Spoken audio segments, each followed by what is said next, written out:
Morning, Rob. How are you? Morning, Paul. Very well, thank you. Yourself? Good to see you. Thank you. Sun shining behind you and Darren. And Morning, Rob. Morning, Darren. How's life for you in Derby?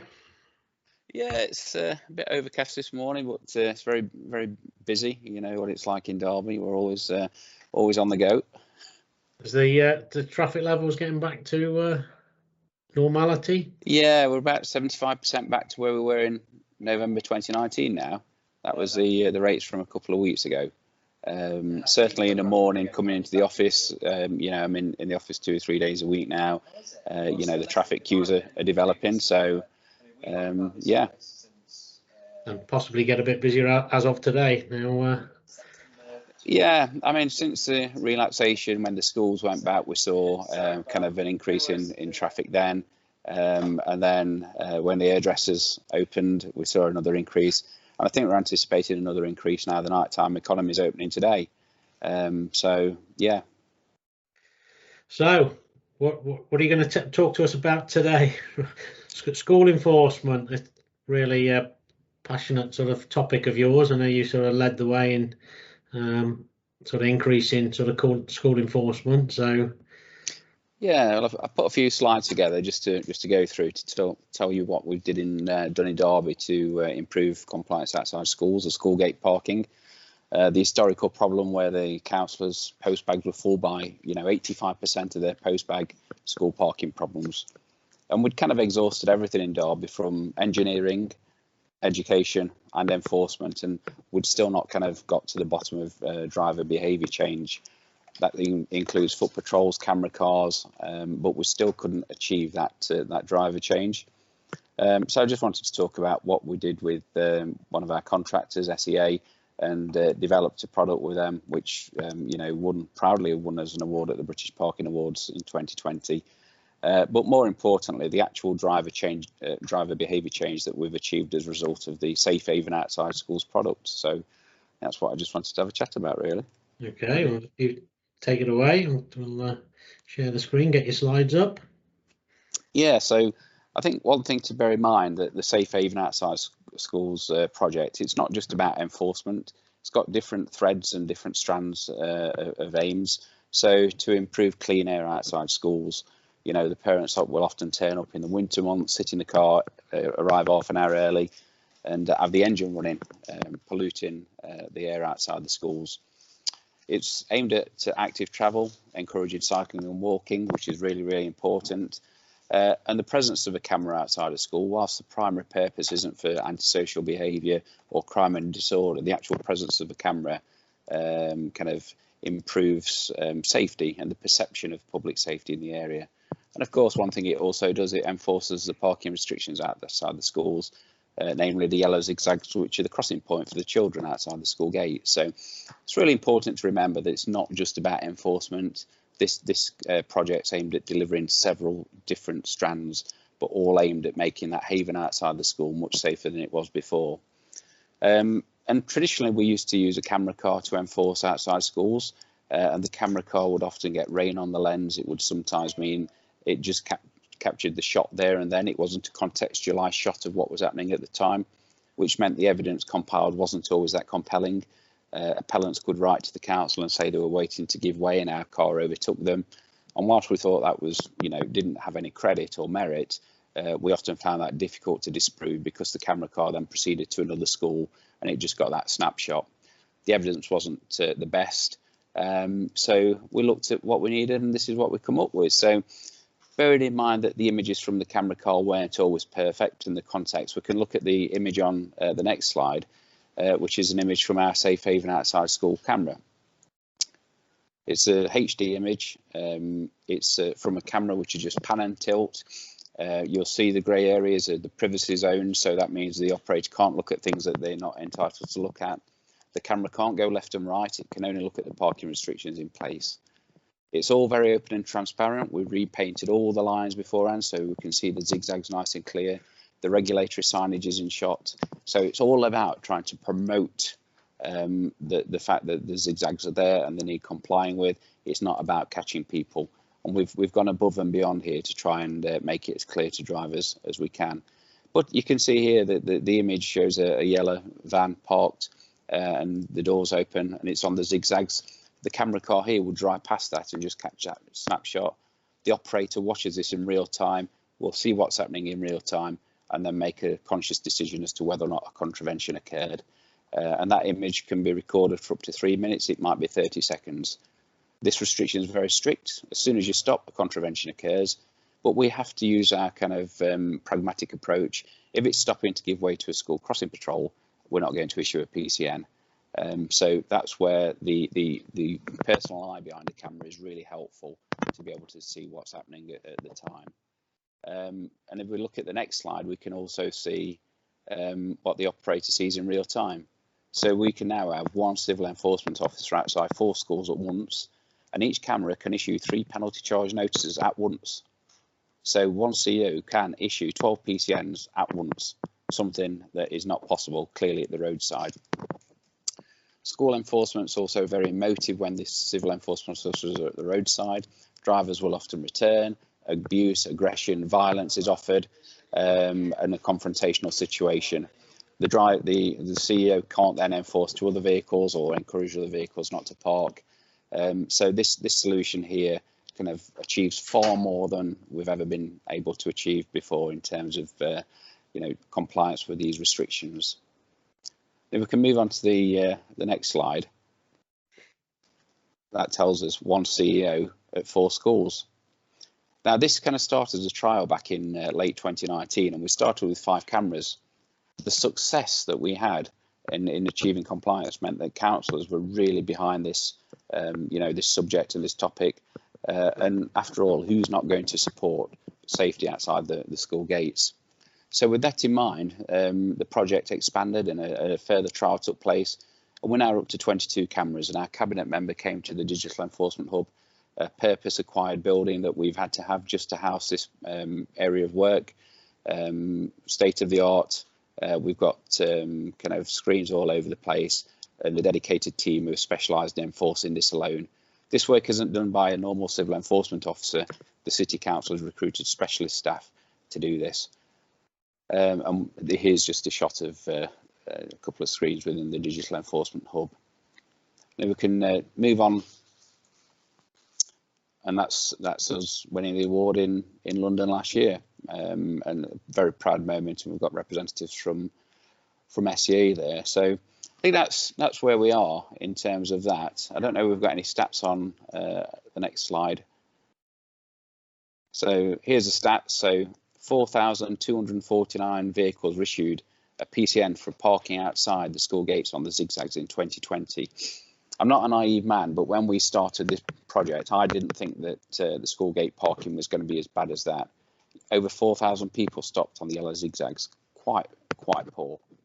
When you compare that with what we achieved in education and driver engagement in 2019 using the camera car and foot patrols, we only issued 190 code 48 PCNs, the school gate parking. So you can see the massive difference in terms of the engagement we've been able to have with drivers between old methods and new methods. And then if you compare that on the next bullet point, when I did some number crunching, that would have taken us over 22 years to achieve what we achieved in 2020 had we not changed the methodology that we used. Quite remarkable, quite remarkable. Most importantly, it's demonstrated an increase in compliance at the locations that we've got the cameras at, and at one location as much as 81%. So the PCM figures, looking at those graphs that we're used to these days from the press briefings, the graph starts at the top in terms of PCNs and it drops down and it drops down and it stays down. And that is what this is all about. It's not about income generation or PCNs, it's about safety outside the school gates. And this product keeps that possible. And there's been a clear change in driver behaviour, which was unachievable using previous methods.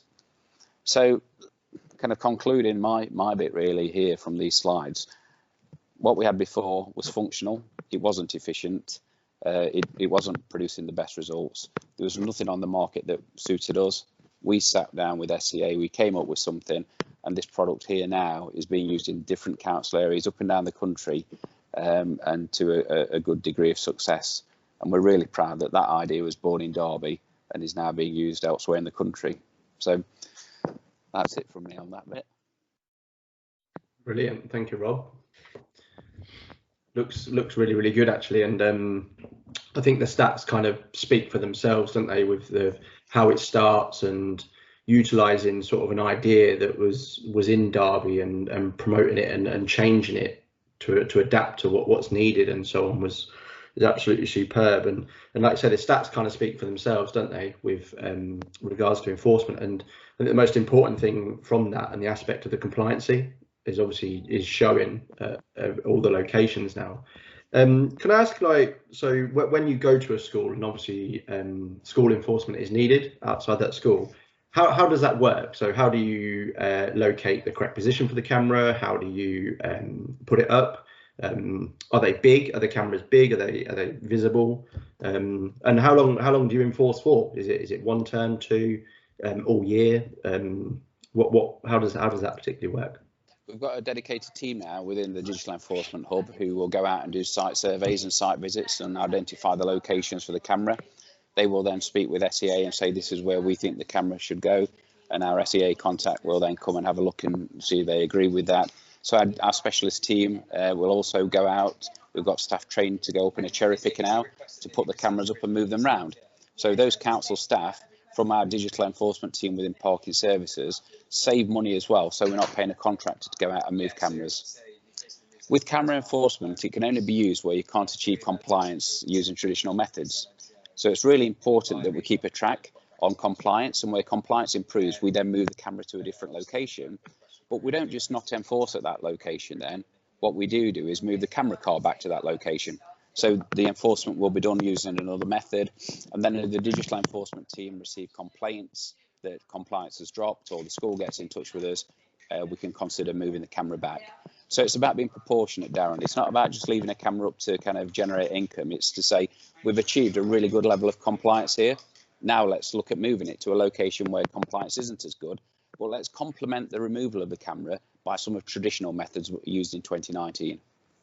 Yeah, perfect. Yeah. School enforcement has always been a little bit unique, hasn't it, Rob? Where it's you achieve compliance, and then in September you get a whole new cohort join, and it's a bit like painting the fourth road bridge, isn't it? Mm.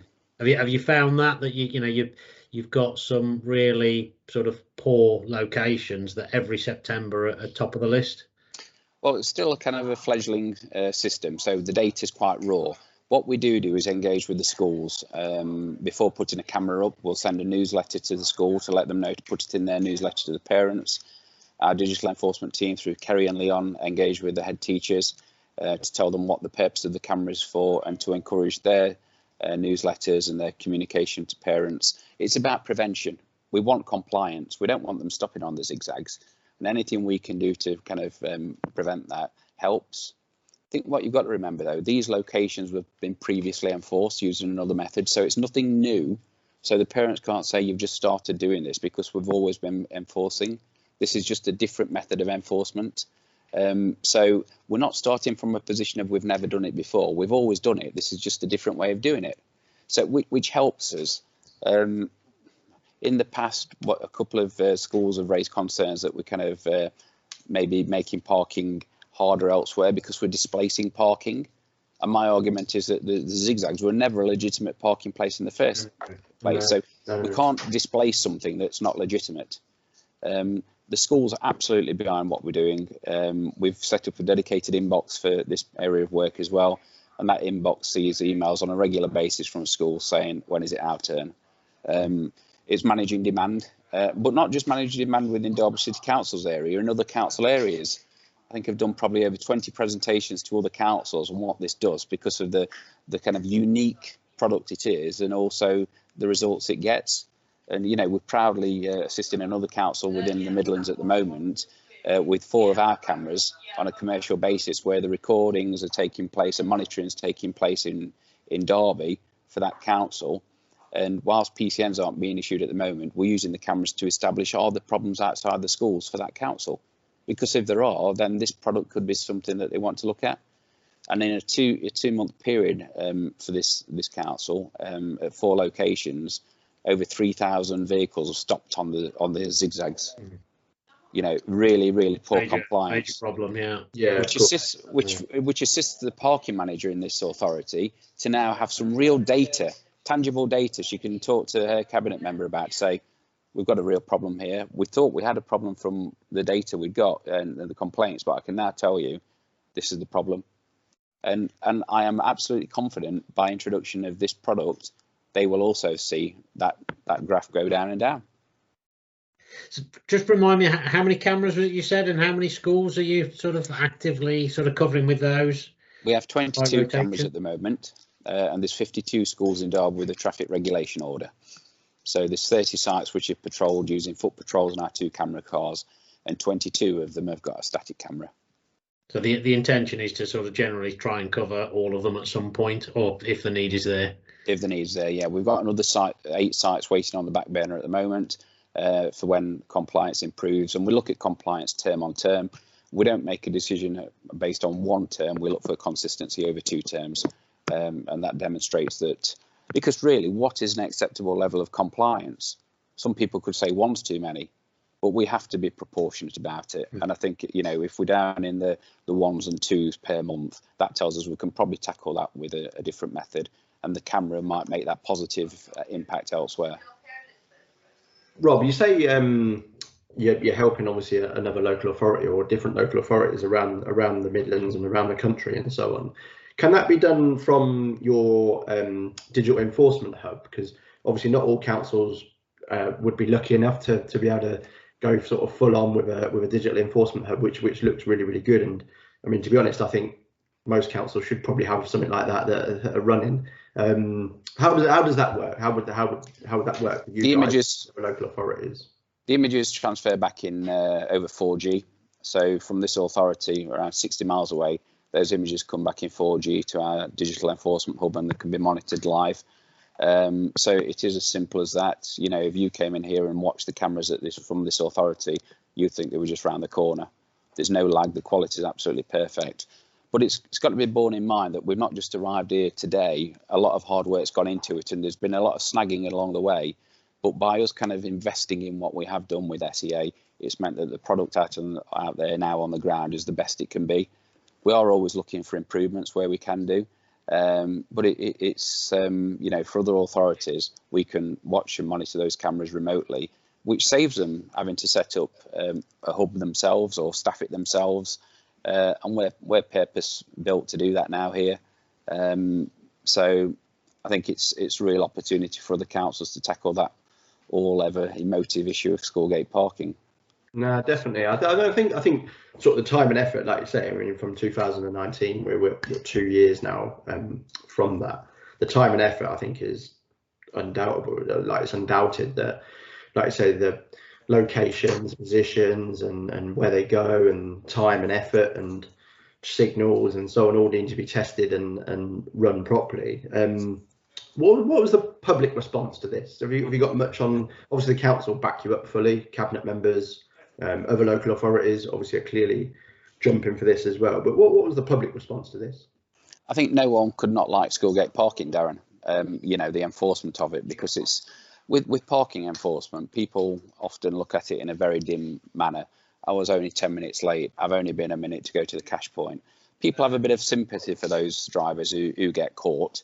But people who stop outside the school gates, people don't like those kind of people. They see it as quite a serious and grave matter. So that's where we get the support. We have been very front and centre about it. It's not been hidden. The cameras have got white sleeves on them. They're very conspicuous. I went on Radio Derby to launch it on the breakfast show to tell the public of Derby what we were doing. We did a big feature in the local Derby Evening Telegraph. This isn't something that we wanted to hide. It's something we wanted to shout about. And we wanted to shout about it because we wanted to achieve better compliance outside the school gates. Moving forwards with school streets coming in and the moving traffic contraventions coming in, these cameras can also be repurposed to enforce those restrictions as well. So the City Council were looking at preventing vehicles from going down streets outside school gates when where schools are. We can use these cameras for that as well. So it's important to remember, you know, these cameras aren't just there for what they're doing now. They can be future-proof for other things as well. I think using them, certainly to look at the viability and benefit of moving traffic, around yellow boxes is great. Can I just go back to sort of the hub and work with other authorities? So your role is to sort of prevent the evidence, and then that the other authority will pick that up from managing the PCN onwards? Yeah, so for the authority we're working with at the moment, they're not issuing PCNs using our technology. But if they were to? Absolutely, yeah. We can either send it back to their system for them to review the evidence in-house and decide on a PCN should be issued or not, or we can make that decision here for them. All it means is we just have to change the certification we get from the Department for Transport, but it's a simple process. So we could all do it all in-house in Derby for them, or we can just do the actual monitoring and capturing of the evidence packs, and they can do the reviewing. So the local authority you're working for can choose as much or as little as they want to suit their own back office. Are your experts going to go out and... Yeah. Are you able to scale up the hub to? Absolutely, yeah. Kerry and Leon, who manage the hub, they've got designs of moving up to 3 floors. And I think, it's a really ambitious idea. But something else that what we have done as part of the school safe havens is that sometimes you'll get cars stopping out the side of the school gates regularly, and we go off to DVLA and there's no trace, so we can't engage with that driver. The digital enforcement team are also based within our revenue protection team as well. They're based together. So if there's a vehicle which is always parking on the zigzags and it's coming back as no trace from the DVLA, our digital enforcement team and revenue protection officer will then go out, knowing that driver's movements and that they're likely to be outside the school in the morning or afternoon. They'll go out and try and directly engage with that driver. So first of all, tell them to stop parking there. And secondly, to advise them that they need to get the vehicle registered with the DVLA. And of course, whilst I'm here, we need to talk about the PCNs as well. So it allows a real joined up approach. And that's, again, an approach that we'd not had before, because if something comes back from the DVLA and it says we've got no trace, that's really difficult for the council to enforce. And we can't achieve driver behaviour change. So the two teams working together means that the left hand knows what the right hand's doing, and all of a sudden the driver at the roadside thinks the council are quite joined up here. Excellent. It all goes towards that compliance, doesn't it? Like everything comes together, and sort of like you say, the teams come together. Your way of working, your approach, and that really goes a long way into showing exactly what the stats are showing. Sort of your downward curve on PCNs, and then obviously compliancy goes in the opposite direction, which is the whole idea, isn't it? Going forward. Absolutely. Yeah, you're spot on. Well, I think that's been really helpful, Rob. I know we've sort of worked alongside one another for many years, and you're always pushing the boundaries and looking outside the box. And I think you've sort of hit on a winner on this one. I think it's much needed sort of development, as I say, particularly moving towards moving traffic, where the opportunity to be even wider, and the benefits. I know this is particularly aimed at sort of school sort of safety, but my own personal belief is yellow box enforcement, when those powers come in, will have a huge impact on congestion and air quality, because I think they're some of the couple of changes of lights and blocking of yellow boxes can cause gridlock in a town centre. So I'm sure you'll be inundated with requests in not too distant future. Kerry and Leon's team have already started scoping out all our sites in Derby have got moving traffic restrictions that we can enforce. So we've been out, we've checked all the regulatory signage, we checked if they're illuminated, we've checked any markings that are necessary, and we've identified 10 trial sites that we might be looking at putting 10 cameras at as and when the legislation comes online. And again, I think by being on the front foot there will help us assist other local authorities. And again, the grand idea might be to swell the digital enforcement hub, where some monitoring is done in Derby for other local authorities, because we're set up, we're the experts in it. So, in the longer term, I think that's definitely something that we'd be keen to do. But it's the associated benefits, like you've just said, Paul, about congestion, about clean air, and general kind of, in areas in town centres and city centres, pedestrianised areas where at the moment vehicles can take a chance because the police don't have the staff to be able to deal with it very effectively. The city council dealing with it, or a county council dealing with it, will mean it's enforced far more rigorously, which will have a benefit for the city and the vibrancy of the city.